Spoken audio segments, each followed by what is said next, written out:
আমি বানাবো ডিমের পুর ভরা অমলেট কারি, একদম অন্যরকম স্বাদের। আলু দিয়ে আমি বানাবো। কিভাবে বানাচ্ছি দেখুন। এর জন্য প্যান বসিয়ে দিয়েছি আমি। প্যানের মধ্যে অল্প একটু তেল দিলাম। আমার গরম হয়ে গেছে। একদম সরু সরু করে আলু কেটে নিয়েছি, কেটে ধুয়ে নিয়েছি, দিয়ে দিলাম। আপনারা যেমন খাবেন সেই বুঝে আলু দেবেন। আমি একটু বড় বড় দুটো আলু দিয়েছি। স্বাদ অনুযায়ী লবণ দিয়ে দিলাম, হলুদ গুঁড়ো। আলুটাকে আমি ভালো করে লাল লাল করে ভেজে নেবো যেন সেদ্ধ হয়ে যায়।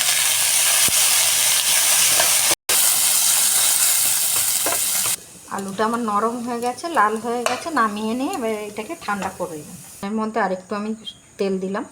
দেব বড় একটা কাটা পেঁয়াজ, ছোট্ট ছোট্ট করে কেটে নিয়েছি, ওই 4 টুকরো করে নিয়েছি। দেবো আদা আর রসুন ছাড়ানো, দিয়ে দিলাম, দিয়ে একটু ভেজে নেব। একটা শুকনো লঙ্কা, একটা কাঁচা লঙ্কা, দুটো এলাচ, দুটো লবঙ্গ, একটু দারচিনি দিয়ে দিলাম। একসঙ্গে ভেজে নেবো হালকা করে। ভাজা আমার হয়ে গেছে হালকা। এটাকে ঠান্ডা করে আমি বেটে নেব। এবার এর মধ্যে টমেটো দিয়ে দিলাম, একটু নাড়াচাড়া করে নিই, তারপরে আর একটু ঠান্ডা করে নেব, নিয়ে বাটবো। হয়ে গেছে, এবার আমি নামিয়ে নিচ্ছি, কাটবো। এবার আমি 4টে ডিম ভেঙে নেব।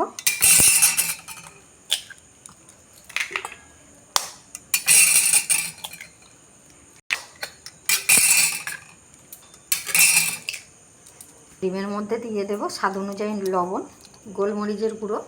যে মশলাটা ভেজে নিয়েছিলাম অল্প একটু দেবো, সামান্য অল্প একটু দেবো, দিয়ে ভালো করে মিশিয়ে নেব। ভালো করে ফেটিয়ে নিতে হবে। এবার অমলেটটা আমি ভেজে নেব। এর জন্য কড়াইয়ে আমি একটু প্যানের মধ্যে তেল দিয়ে দিলাম। ডিমটা আমি দিয়ে দেবো। গ্যাসের আঁচটা একদম লো করে দিয়ে ভালো করে ডিমটা যেন শুকনো হয়ে এইভাবে পুরো হয়ে বসে যায়। একদম জোর দিলে হবে না, একদম লো করে দেব। ডিমটা শুকনো হয়ে যাচ্ছে, দেখুন বসে যাচ্ছে। এইভাবে খুন্তি দিয়ে সমান করে দিতে হবে। এটা আমার শুকনো হয়ে গেছে। এবার আমি এর মধ্যে আলুটা দেব, এইভাবে দিয়ে দেব। আপনারা বাড়িতে যদি মনে করেন যে অনেক সদস্য আছে, ডিম কম আছে, এইভাবে করবেন। তাছাড়া এমনিতেও খেতে ভালো লাগে, মোটা বেশ পুরো মতো হয়। এই দিয়ে দিলাম। আস্তে আস্তে এইভাবে আমি রোলের মতো করে নেব। এই দেখুন কিভাবে করছি আমি। এই দিয়ে দিলাম, আবার দিয়ে দিলাম, এভাবে উল্টে দেব।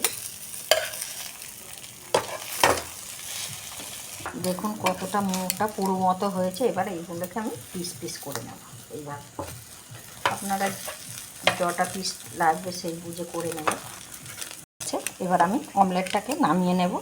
আমি 5 পিস করেছি। আপনারা যদি মনে করেন যে 3 পিস করবেন বা 4 পিস করবেন, যেমন বুঝে তেমন করবেন। এটাকে নামিয়ে নেব। অমলেটটা আমার ভাজা হয়ে গেছে। এর মধ্যে আমি তেল দিয়ে দেব। মধ্যে দিয়ে দিচ্ছি লঙ্কা গুঁড়ো, হলুদ গুঁড়ো, ধনিয়া গুঁড়ো, জিরে গুঁড়ো দিয়ে দিলাম। মশলাটা দিয়ে দিলাম, যেটা বেটে রেখেছিলাম। একদম লো করে দিতে হবে। এবার দেবো স্বাদ অনুযায়ী লবণ। আমার যেহেতু ভাজা ছিল, বেশি আমি ভাজবো না। এবার এর মধ্যে দিয়ে দেবো 2 চামচ ফেটানো টক দই। গ্যাসের আঁচটা একদম লো করে দেবেন। কষিয়ে নেব যতক্ষণ না তেল ছাড়ছে। আমি টক দই দিয়েছি ব্যালেন্সের জন্য 2-4টে দানা সামান্য। আমি চিনির দানা দিলাম, আপনারা চাইলে নাও দিতে পারেন চিনির দানাটা।